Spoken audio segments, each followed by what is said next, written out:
L'histoire d'Aldo Platini restera associée à tout jamais à la ville de Geoff. C'est ici, dans le PIO, que ce fils d'immigrés italiens connaîtra ses premières émotions de footballeur.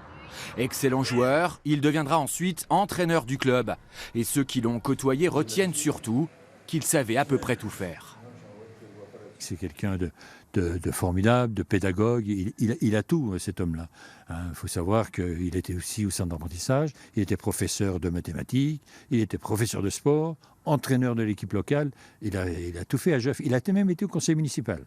Sa vie sera bien sûr marquée par l'extraordinaire réussite de son fils Michel. Aldo, toujours présent à ses côtés dès le plus jeune âge, pour le conseiller et l'entraîner. En 72, lorsque le fiston débarque à Nancy, Aldo rejoint lui aussi la SNL. Il deviendra directeur du centre de formation puis directeur sportif.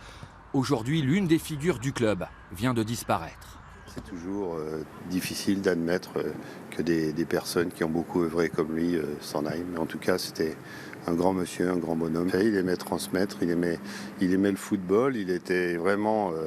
et puis il était surtout d'une grande humilité, d'une grande simplicité, d'une grande sagesse.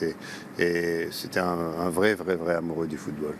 À Marcel Picot, il ne ratait jamais une seule rencontre, toujours assis à côté de son vieux pote Hervé Collot. Ils se sont connus jeunes en sélection de Lorraine et se sont retrouvés des années plus tard à la SNL. On disait beaucoup de conneries tous les deux.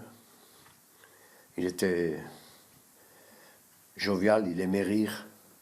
Et moi, comme j'étais un peu clown aussi, je le faisais rire volontiers. Je racontais des histoires en le mobilisant. Alors, parfois, il me disait « Arrête-toi avec tes conneries ». Quand je parlais de lui, que je mimais un personnage, quoi. Ce soir, Marcel Picot rendra un dernier hommage à Aldo Platini, 1 minute de silence et des souvenirs éternels.